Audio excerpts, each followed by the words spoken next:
The new legislation can hold any supervisor, manager, owner of a company, dispatcher, anybody that exerts care and control over a driver can now be held personally liable and responsible. The responsibility has shifted now from the owner-operator to the company, Peter. Bill 119. Maybe Lina's can enlighten you a little more on it than me, but I know what they're trying to do and why they're trying to do it. But the bill itself, Lina?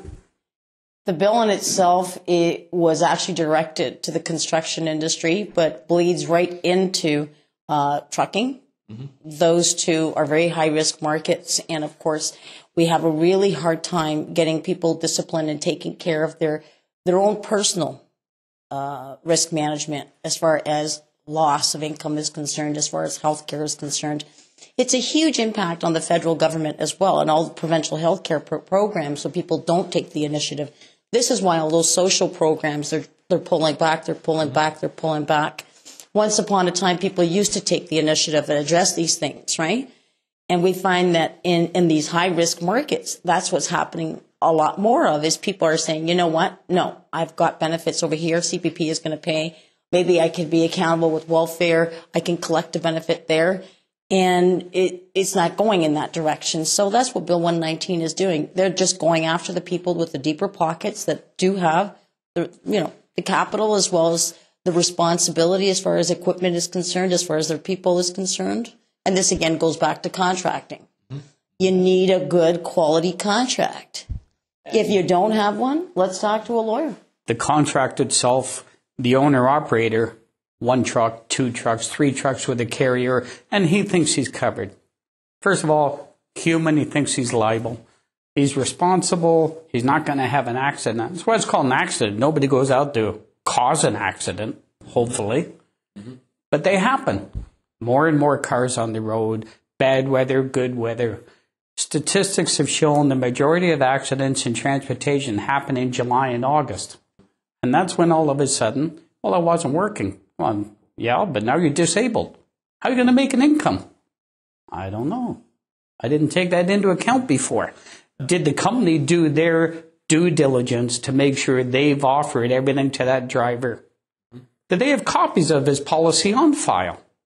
Or do they only have a copy of his Visa card because the driver comes back to a case that I dealt with, he has a Visa card on file, and he thinks he's covered. No, you're not.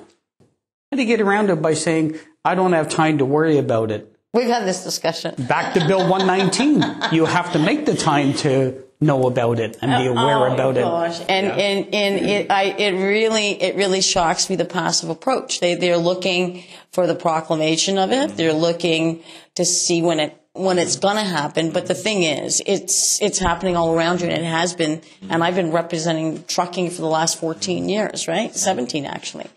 And when I look back, this is nothing different than when the OTA turned around and said, hey, here you are. You can be an independent owner-operator. We were all operating in a highly reactive mode. Let's keep learning and finding out. And companies have become destroyed financially as a result of taking that step, that direction. They should be proactive. Is part of Bill 119, legislate knowing what your company has? Yes. So, minimizing risk. So you have to know what's there. You have to know what's there. You have to do your due diligence as an owner of a company, as Kevin Snowbell Inc., as Peter Carter Inc., as Lina Demedeiros Inc. You've got to make sure you're aware